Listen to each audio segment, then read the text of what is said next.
Hello students, good morning.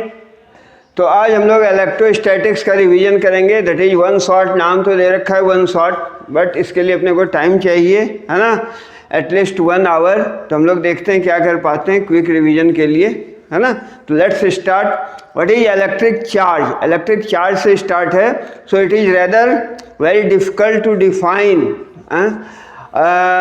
As well we can understand what the electric charge is. तो ज़्यादा बात नहीं करेंगे। इलेक्ट्रिक चार्ज के बारे में अपने को पता है कि कोई दो सब्सटेंस जब रब करते हैं under suitable condition, then deficiency of electron और एक्सेस ऑफ इलेक्ट्रॉन होता है, that is called electric charge. दो तरह के होते हैं, positive negative.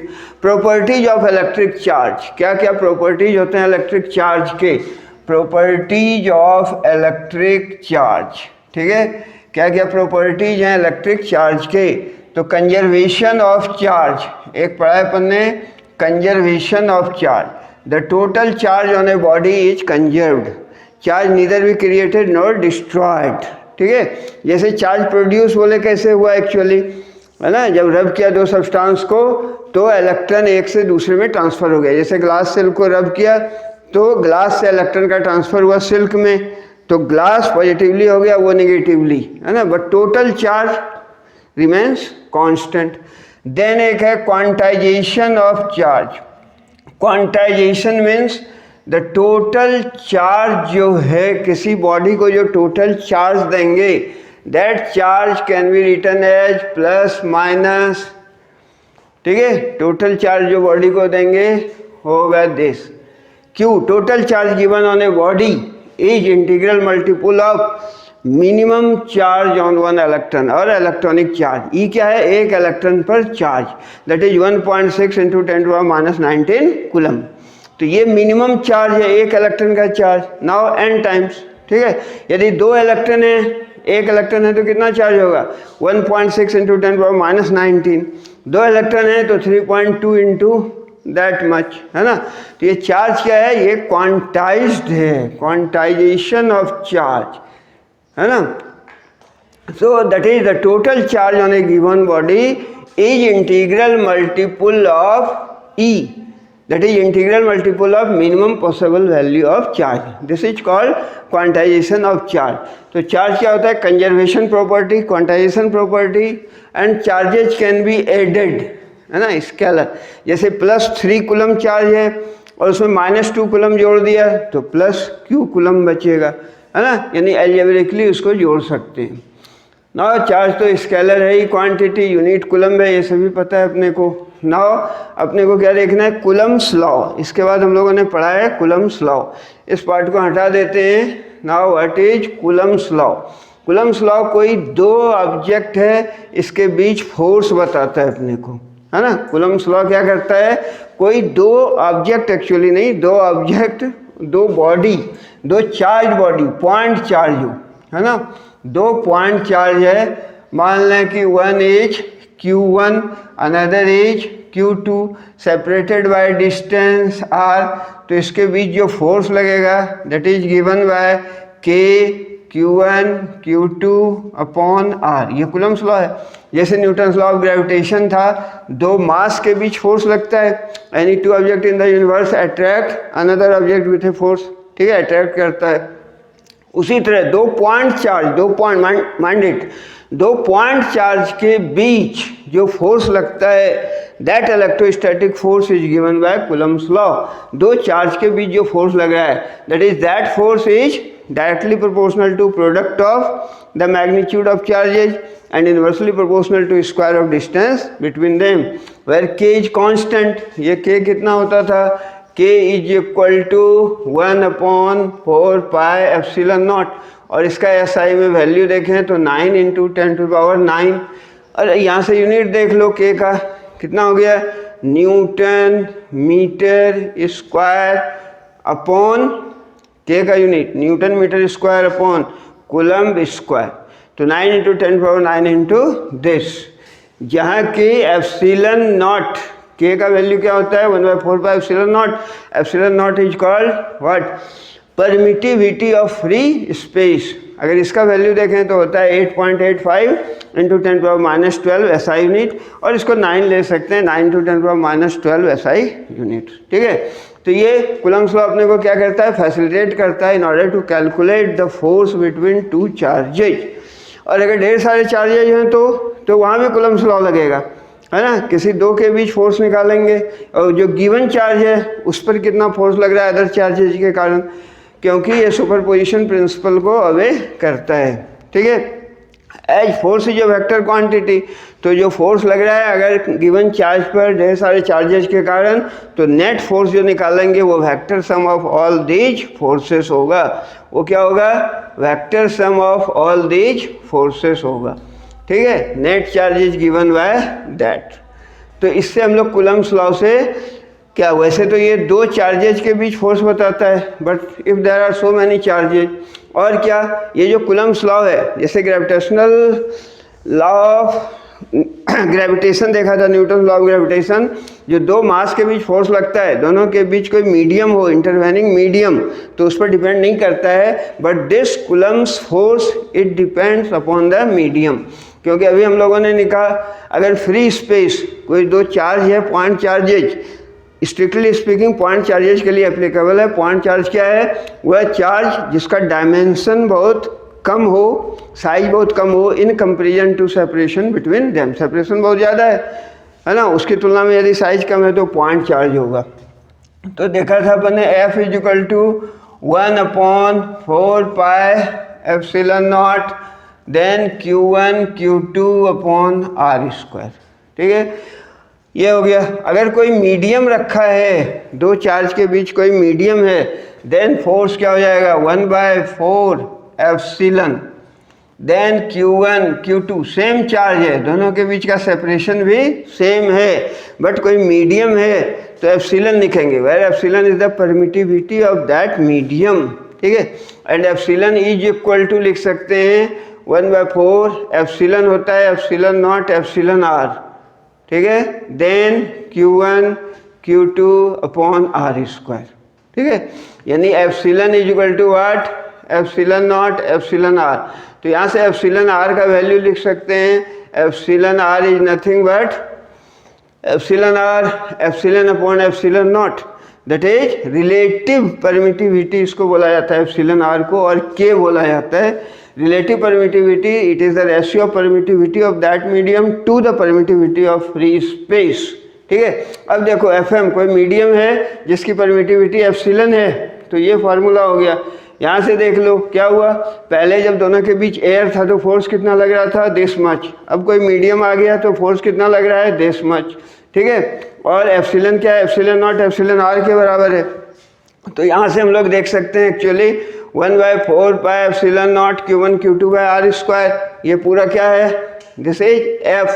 So this is nothing but F is equal to F upon εr। यानी अगर कोई मीडियम है दो चार्जेज के बीच, तो उसके बीच जो फोर्स है वो जो उस मीडियम की रिलेटिव परमिटिविटी है, दैट टाइम वो फोर्स कम हो जाता है ना। तो यहाँ से भी अपन इसको रिलेटिव परमिटिविटी को डिफाइन कर सकते हैं। ठीक है, सो दिस मच अपने को इसमें देखना था इस पार्ट में। Now there is another part, that is Coulomb's law in vector form. Coulomb's law in vector form, because Coulomb's law अपने को फैसिलिटेट करता है फोर्स कैलकुलेट करने के लिए, and force is a vector quantity, so it's essential to represent this law in vector form. तो Coulomb's law in vector form, vector form में Coulomb's law को कैसे लिखेंगे। मान लें कि कोई दो चार्जेज हैं, देयर Q1 Q2, और इनके बीच का डिस्टेंस तो खैर जाने दो, है ना। If there are two charges, और दोनों चार्ज कैसा है, if Q1 Q2 is greater than 0, if Q1 Q2 is greater than 0 means both are like charges. Plus plus है तो प्लस 0 से बड़ा होता है, माइनस माइनस है तो minus minus plus. Q1 Q2 greater than 0 का मतलब हुआ दे आर लाइक चार्जेज, है ना। अब फोर्स कैसा लगेगा, लाइक चार्ज। मान लो दोनों पॉजिटिव है दोनों निगेटिव है ना, तो इस दोनों के बीच फोर्स, इस पर यदि देखें तो force on 1 due to 2, force on charge 1 due to 2 इस पर कैसा फोर्स लगाएगा, फोर्स ऑफ रिपल्सन लगाएगा, ठीक है। तो इस डायरेक्शन में फोर्स लगेगा, है ना। Force on 1, force on charge 1 due to charge 2 इसको रिपेल करेगा, तो ये फोर्स जो एक्सपीरियंस करेगा 1 इस साइड में करेगा। नाउ फोर्स ऑन 2 इसको लिखेंगे F21, force on charge 2 due to charge 1 ये क्या करेगा, इसको रिपेल करेगा इस डायरेक्शन में, है ना। और यदि डिस्टेंस ले लें अपन 1 से 2 की तरफ जा रहे हैं तो R12 यूनिट वेक्टर, ये क्या बता रहा है, यूनिट वेक्टर। यूनिट वेक्टर वह वेक्टर होता है जिसका मैग्नीट्यूड 1 है, तो this is the unit vector pointing from 1 to 2, है ना। एंड R21 हो जाएगा unit vector pointing from 2 to 1। अब यदि F12 के लिए अपन एक्सप्रेशन लिखना चाहते हैं हम लोग, F12 force on 1 due to 2, तो इसको वेक्टर फॉर्म में कैसे लिखेंगे, ये तो K होता है, चलिए K का वैल्यू रख देते हैं 1/4 pi epsilon naught. Then Q1 Q2 product of charges and separation between them, तो मान लो ये R1 दोनों के बीच का सेपरेशन कितना है, दिस सेपरेशन इज R, तो जाहिर सी बात है ये क्या हो जाएगा, R² हो जाएगा मैग्नीट्यूड। नाउ डायरेक्शन देखना है F12, तो यहाँ यूनिट वेक्टर होगा 21 R21, ऐसा हो रहा है क्या, देखो force on 1 due to charge 2, है ना, इसका डायरेक्शन क्या होगा R21, इस पर जो फोर्स लग रहा है किधर लग रहा है, 2 से 1 की ओर डायरेक्ट हो रहा है, 2 से 1 की ओर यूनिट वेक्टर, ये डायरेक्शन बता रहा है, सही है। उसी तरह F21 यदि लिखेंगे, F21 force on 2 due to 1, this will be given by 1/4 pi epsilon naught Q1 Q2 upon R² unit vector R12। देखो फोर्स ऑन 2 ड्यू टू 1 इस डायरेक्शन में, पॉइंट यूनिट वेक्टर किधर पॉइंट कर रहा है, 1 से 2 की ओर, ठीक है। और यदि यही चार्ज अगर अनलाइक चार्जेज होते, if Q1 Q2 is less than 0, then क्या हो जाएगा, F12 यहाँ R12 हो जाएगा, F21 यहाँ R21 हो जाएगा, है ना। You can check and verify. So Coulomb's law in vector form, ये अपन ने डिस्कस किया। नाउ अपन इलेक्ट्रिक फील्ड का एक कंसेप्ट है, what is that, electric field बहुत इंपॉर्टेंट कंसेप्ट है एक्चुअली। फील्ड क्या होता है, वो एरिया होता है, वो रीजन होता है अराउंड, जैसे मैग्नेटिक फील्ड के बारे में पढ़ा है, मैग्नेट के अराउंड, या ग्रेविटेशनल फील्ड के बारे में पढ़ा है, अर्थ के अराउंड, है ना। कोई ऑब्जेक्ट को छोड़ देंगे तो गिरेगा नीचे, क्यों, ग्रेविटेशनल फील्ड में है वो। उसी तरह होता है एक electric field. What is electric field, electric field को हम लोग डिफाइन करेंगे, ठीक है। एक्चुअली इलेक्ट्रिक फील्ड क्या है, it is the region, it is the space around a given charge. कोई गिवन चार्ज है Q, इसके अराउंड जो स्पेस है in which its influence can be experienced, so that region, that space is called electric field. Electric field, like other field, magnetic field, gravitational field, it's a vector quantity. और electric field को define कैसे करते हैं, electric field E is equal to force per unit test charge. Electric field vector quantity है, इसका direction क्या होगा, जो फोर्स का होगा। तो किसी भी रीजन में कहीं पर अगर अपने को देखना है कि whether there is electric field और नॉट, तो हम लोग क्या करेंगे, एक टेस्ट चार्ज प्लेस करेंगे, टेस्ट चार्ज, ठीक है। टेस्ट चार्ज प्लेस किया, टेस्ट चार्ज का मतलब इसका जो मैग्नीट्यूड है बहुत कम होना चाहिए।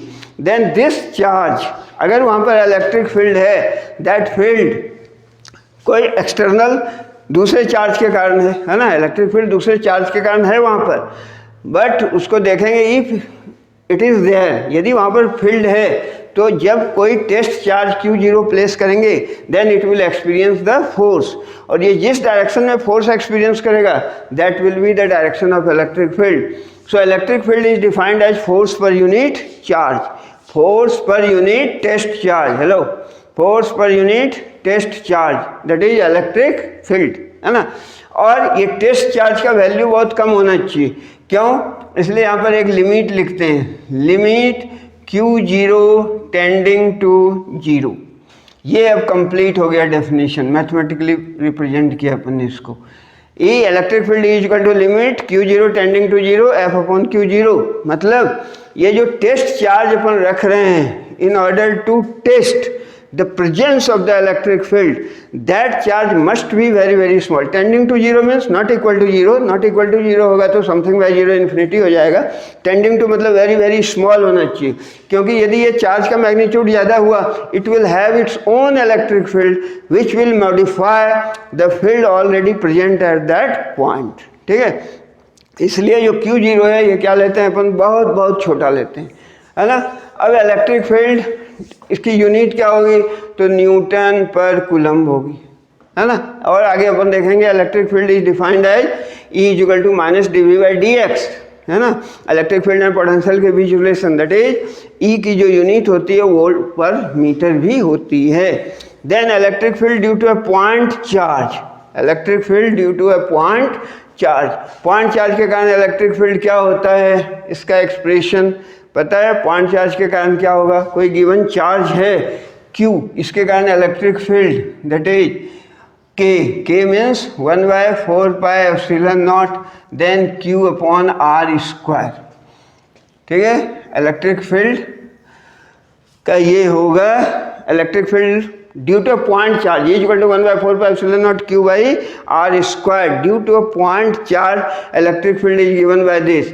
क्योंकि इलेक्ट्रिक फील्ड को कैसे डिफाइंड किया, force per unit charge, test charge. कोई टेस्ट चार्ज रखा, वो फोर्स एक्सपीरियंस करेगा, कितना करेगा, 1/4πε0 Q into Q0/r².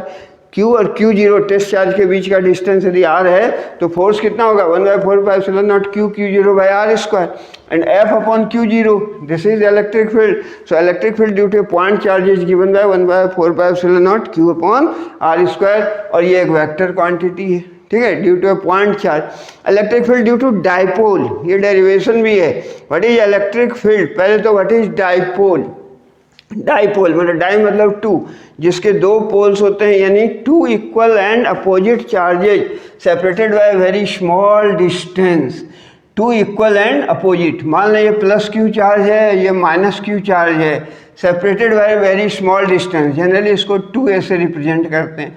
Let's suppose कि ये सेंटर है, ठीक है, तो ये डाइपोल कंस्टिट्यूट करता है. What is dipole, dipole is a system having two charges equal in magnitude Q but opposite in sign, one positive another negative, separated by very small distance. ये डिस्टेंस क्या होता है डाइपोल का, बहुत ही small होता है. आइडियल डाइपोल है तो ये डिस्टेंस एकदम नेग्लिजिबल होना चाहिए, ठीक है, in comparison to the magnitude of charge. ठीक है.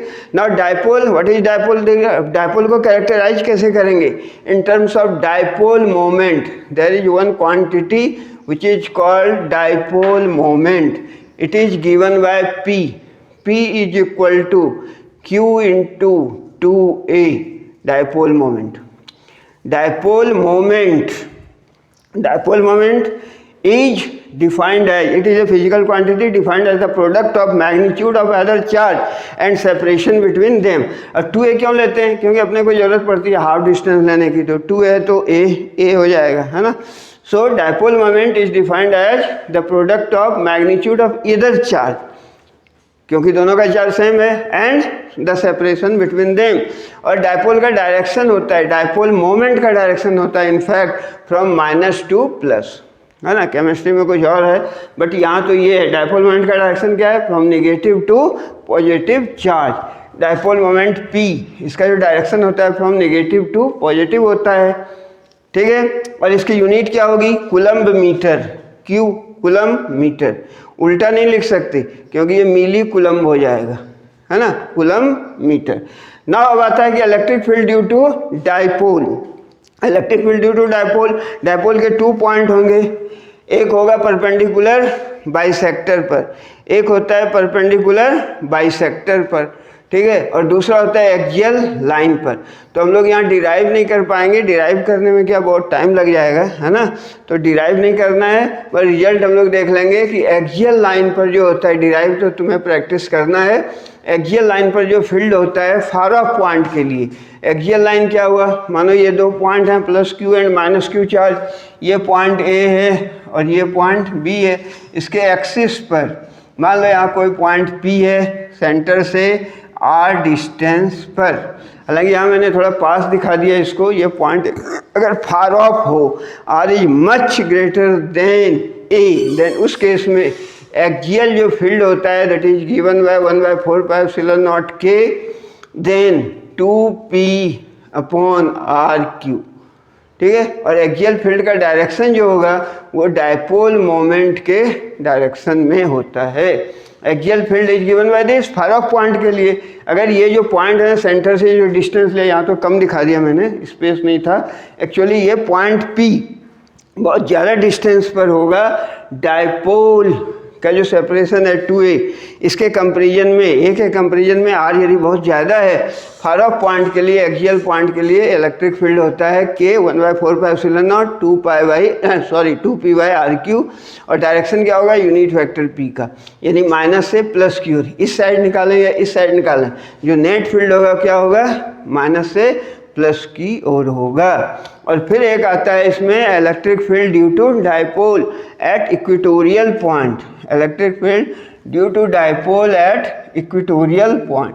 इक्वेटोरियल पॉइंट मतलब परपेंडिकुलर बाइसेक्टर, ठीक है, परपेंडिकुलर बाइसेक्टर। चलिए ये नहीं, मान लें कि कोई पॉइंट ले लिया यूँ अपन, है ना, और यहाँ पर ये है point A, this one is point B, इसका सेंटर है O, perpendicular bisector this line.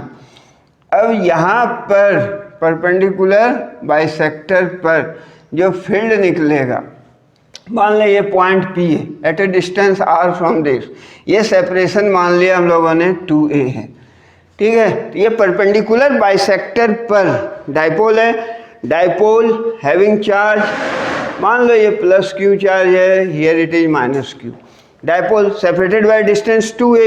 इस डायपोल के कारण इसके परपेंडिकुलर बाइसेक्टर पर जो पॉइंट होगा that is called point on equatorial line.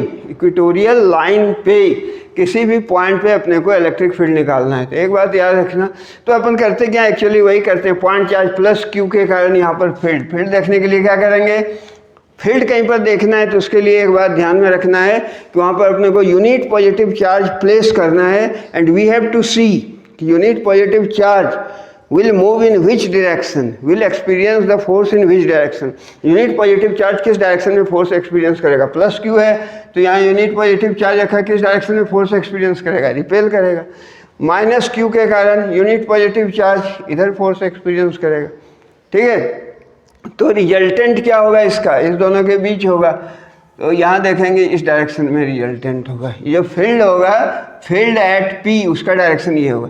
अब देखो यहाँ डायपोल मोमेंट का डायरेक्शन क्या है, माइनस q था, ये माइनस q से प्लस q दिस, और जो नेट फील्ड निकलेगा वो अपोजिट डायरेक्शन में निकलेगा, क्लियर। तो डायपोल फील्ड, और इसके लिए एक्सप्रेशन निकालेंगे, एक्चुअली अपन यहाँ अगर डिराइव करेंगे तो ज़्यादा टाइम लग जाएगा, है ना, डेरिवेशन ये पार्ट है, ये अपने से करो नाउ।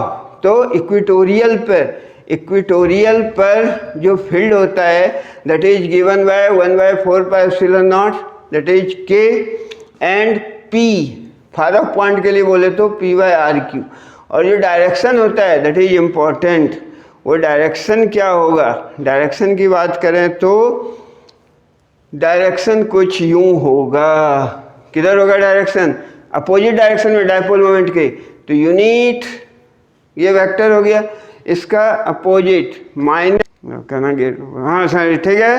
तो बच्चों अपने इक्वेटोरियल पॉइंट पे क्या होगा फील्ड, इक्वेटोरियल पर होगा k यानी 1/4πε0 p/r³, और डायरेक्शन क्या होगा माइनस ऑफ p, ये यूनिट वेक्टर है, डायपोल मोमेंट यूनिट वेक्टर मतलब इस p का मैग्नीट्यूड कुछ नहीं, डायरेक्शन क्या होगा माइनस ऑफ दिस, तो डायपोल मोमेंट का डायरेक्शन है माइनस से प्लस की ओर, तो ये जो नेट फील्ड का डायरेक्शन आएगा ये अपोजिट आएगा, और फार ऑफ पॉइंट के लिए एक्सप्रेशन हो गया।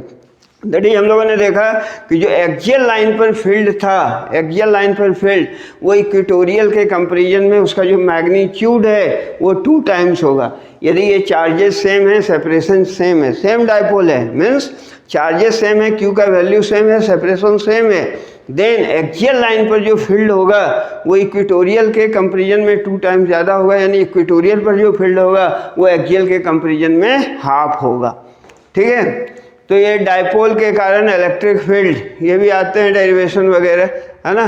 तो चलिए इस पार्ट को अब हम लोग हटाते हैं, एंड नाउ हम लोग देखते हैं कि when ever electric dipole is placed when your electric dipole is placed in uniform electric field. जब डायपोल को प्लेस करते हैं यूनिफॉर्म इलेक्ट्रिक फील्ड में तो ये क्या करता है, नेट फोर्स एक्सपीरियंस नहीं करता, ये टॉर्क एक्सपीरियंस करता है, टर्निंग इफेक्ट प्रोड्यूस होता है ना। फॉर दैट हम लोग मान लिया कि मान लो कोई डायपोल है, ठीक है, और पॉइंट मान लें this point is A, this point is B, और चार्ज मान लें ये है चार्ज कितना -q पॉइंट चार्ज, और यहाँ पर चार्ज है दैट इज +q, और इसका डायपोल मोमेंट मान लें p है, ठीक है।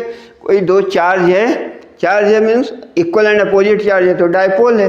तो when ever dipole is placed in uniform electric field, constant field में, मानो कि फील्ड ये है यूनिफॉर्म इलेक्ट्रिक फील्ड, दैट इस यूनिफॉर्म इलेक्ट्रिक फील्ड में डायपोल रखा हुआ है, ठीक है।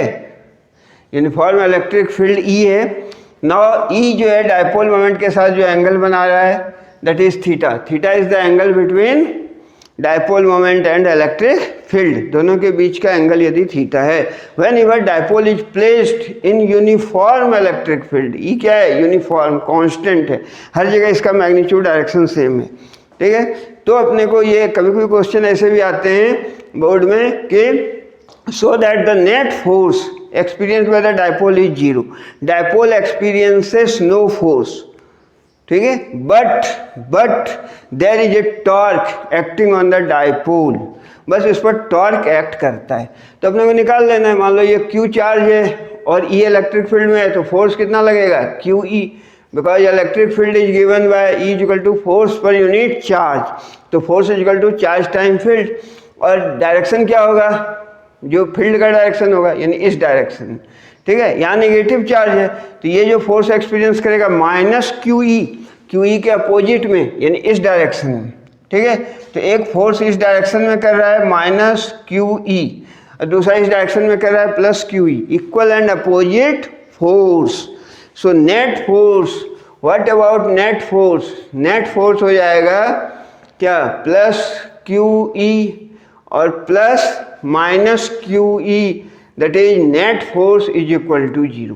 So when your dipole is placed in uniform electric field, it will experience no force, but ये torque experience करेगा, है ना। तो टॉर्क के लिए हम लोग फार्मूला लिखते हैं। टॉर्क क्या होता था, force into perpendicular distance, force multiplied with perpendicular distance.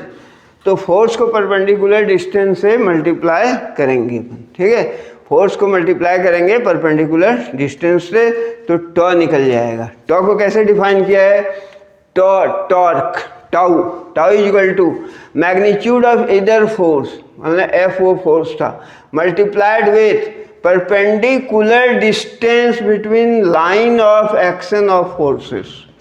Mind it, torque क्या था, torque it is the product of force and magnitude of force and perpendicular distance between lines of action of force और between line of action of forces।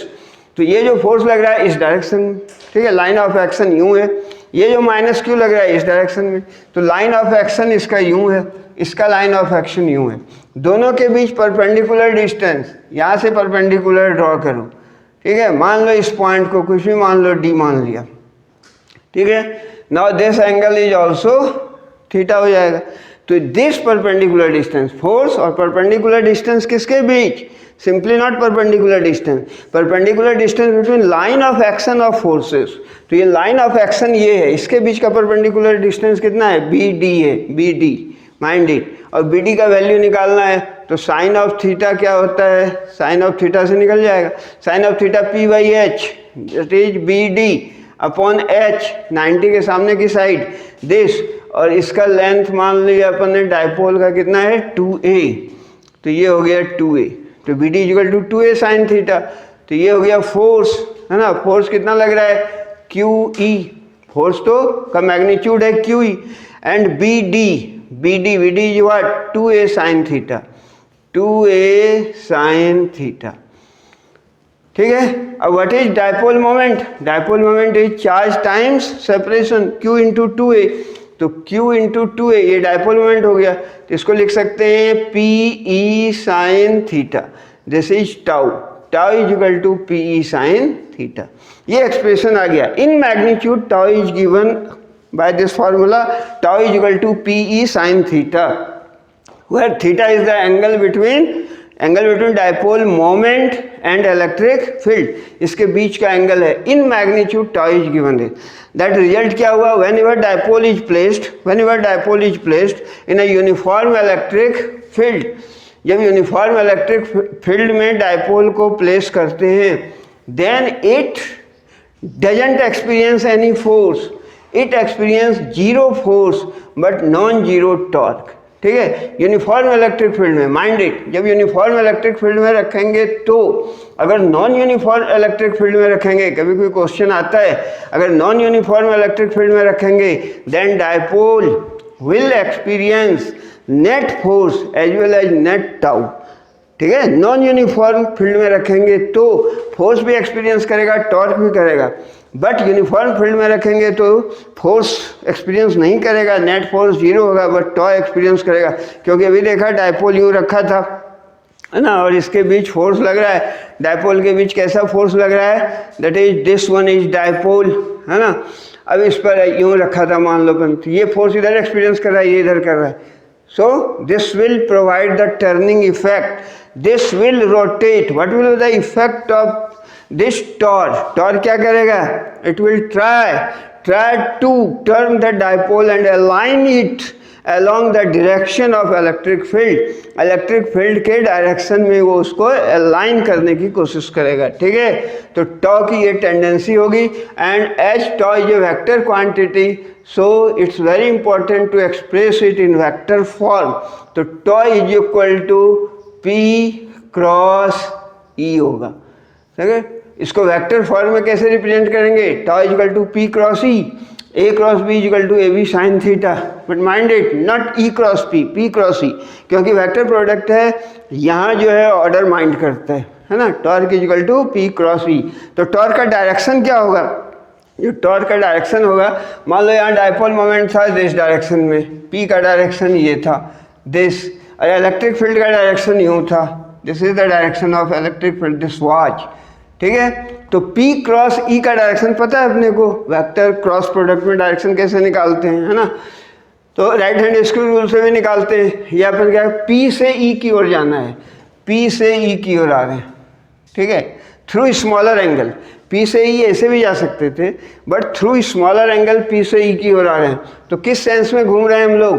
Clockwise. Clockwise का मतलब है inward, है ना, inward है. यानी यहाँ पर जो टॉर्क का डायरेक्शन होगा, वो टॉर्क का डायरेक्शन क्या होगा? इनवर्ड होगा, going into the plane and perpendicular, because torque is equal to P cross E, A cross B, C is equal to A cross B. तो C का जो डायरेक्शन होगा A पर भी परपेंडिकुलर होगा, B पर भी परपेंडिकुलर होगा. In fact plane containing A and B पर परपेंडिकुलर होता है. उसी तरह यहाँ जो टाउ का डायरेक्शन होगा वो डायपोल मोमेंट पर भी परपेंडिकुलर होगा, इलेक्ट्रिक फील्ड पर भी परपेंडिकुलर होगा. In fact the plane containing dipole moment and electric field पर भी परपेंडिकुलर होगा. यानी यदि P और E इस प्लेन में है, स्क्रीन के प्लेन में है, तो जो टॉर्क का होगा वो परपेंडिकुलर टू इट होगा. But in this particular case क्या हो रहा है? इनवर्ड हो रहा है. ठीक है, कभी कोई डायरेक्शन भी पूछते हैं. ठीक है, एंड टॉर्क की अगर यूनिट देखें तो ये तो वर्क डन की तरह है, force into perpendicular distance, that is work, that is joule और न्यूटन मीटर. ठीक है, इस पर सवाल भी ढेर सारे आते हैं. तो टॉर्क के लिए ये एक्सप्रेशन हो गया. ना हम लोग आगे बढ़ते हैं एक्चुअली, है ना. Work done in rotating the dipole, work done in rotating the dipole.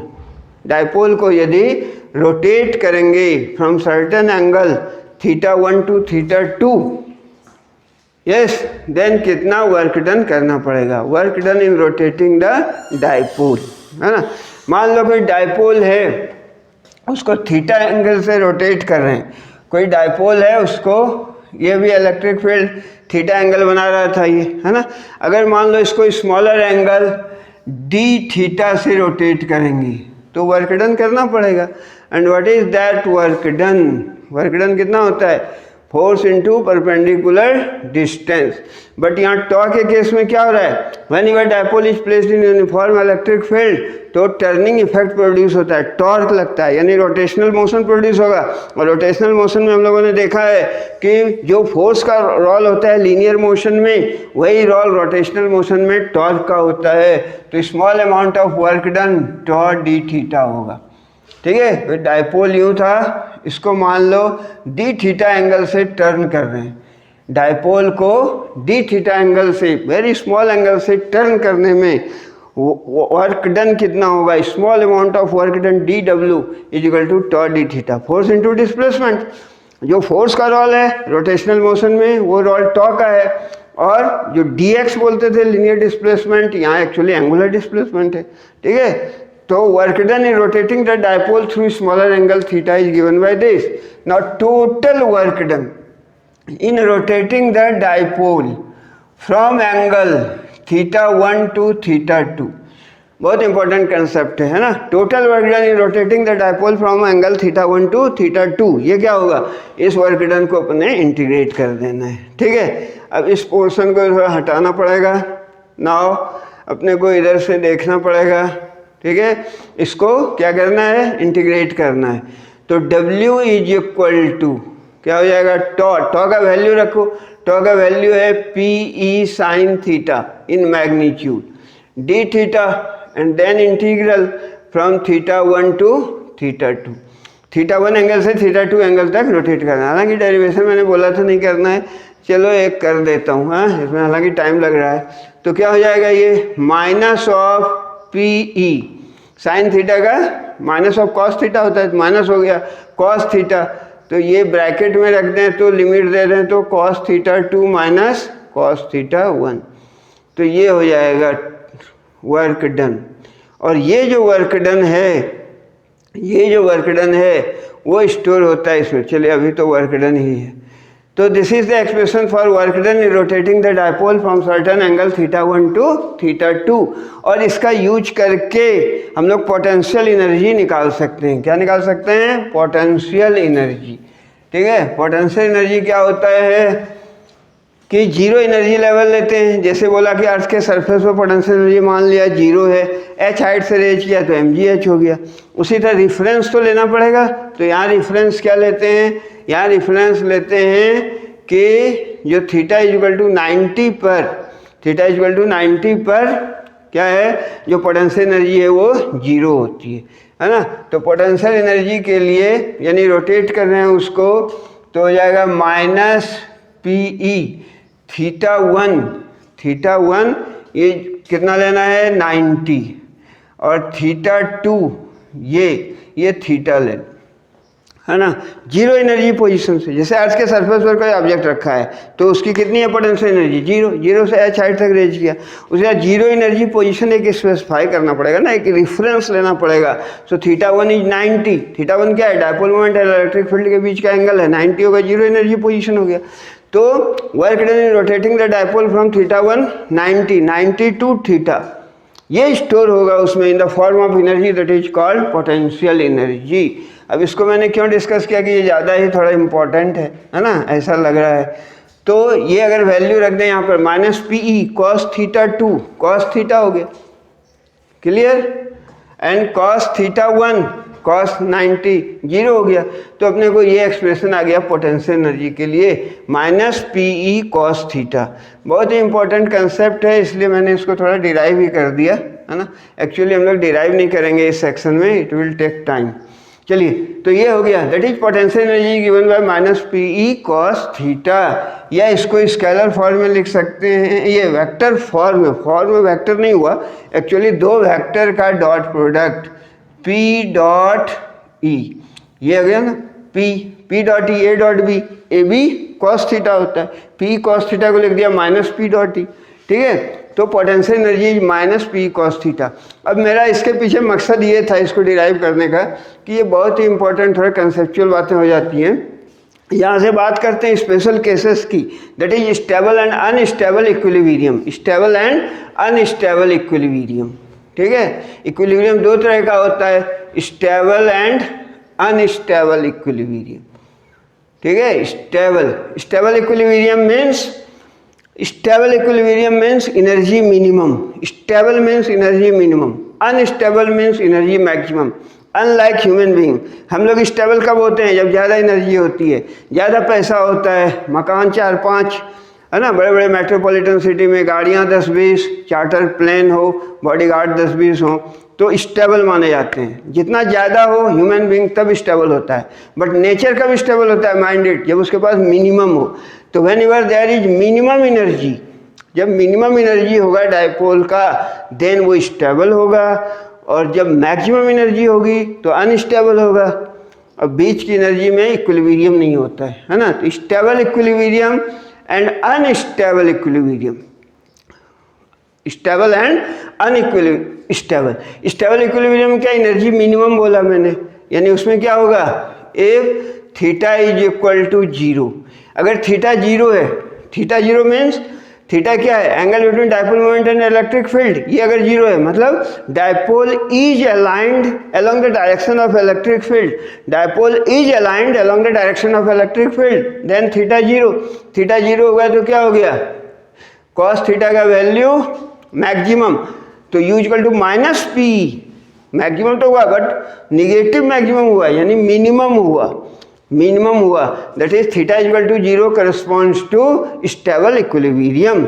And whenever theta is 180, अगर थीटा 180 होगा, सोचो थीटा 180 यानी anti parallel, dipole moment electric field just opposite, dipole moment electric field just opposite, anti parallel हो, तो उस case में dipole moment and electric field के बीच का जो एंगल होगा 180 होगा। And cos 180 is what? cos 180 is -1, minus minus plus, that is उस केस में जो एनर्जी होगी U equal two plus PE होगी, दैट इज मैक्सिमम एनर्जी होगी। और जब मैक्सिमम एनर्जी होगी तो क्या होगा? अनस्टेबल होगा, हमारी तरह नहीं होगा। एनर्जी मैक्सिमम होगी तो अपन स्टेबल होंगे, बट नेचर क्या होता है? माइंडेड। नेचर कब स्टेबल होता है? जब इसकी एनर्जी मिनिमम होती है। तो स्टेबल इक्विलिब्रियम को करस्पॉन्ड करेगा theta equal to 0 and unstable equilibrium को करस्पॉन्ड करेगा थीटा इक्वल टू 180। ऐसे भी 180 अनस्टेबल है, क्योंकि जब डायपोल को रखा अपन ने इलेक्ट्रिक फील्ड में, तो it will have the tendency, क्या टेंडेंसी होगी उसकी फील्ड की? It will try to align the dipole along the direction of electric field. तो ऑलरेडी इलेक्ट्रिक फील्ड के डायरेक्शन में है थीटा 0, तो स्टेबल है। और जब 180 है, ये इधर देख रहा है, ये इधर देख रहा है, तो कहेगा इधर देख, तो अनस्टेबल है। बीच का पोजीशन इक्विलिब्रियम दो ही होता है, स्टेबल एंड अनइक्विलिब्रियम, अनस्टेबल इक्विलिब्रियम, ठीक है। तो जब भी स्टेबल और अनस्टेबल इक्विलिब्रियम की बात हो तो टॉर्क से काम नहीं चलेगा, किससे चलेगा? पोटेंशियल एनर्जी से, माइंडेड, ठीक है। तो टॉर्क वर्क डन देख लिया हम लोगों ने, और शायद आज के क्लास में ज़्यादा हो गया है ना। सो इट्स टाइम टू से यू गुड बाय। कल हम लोग फिर इसी एनर्जी से चलेंगे, देखेंगे, देखते हैं, ठीक है। Thank you, good bye.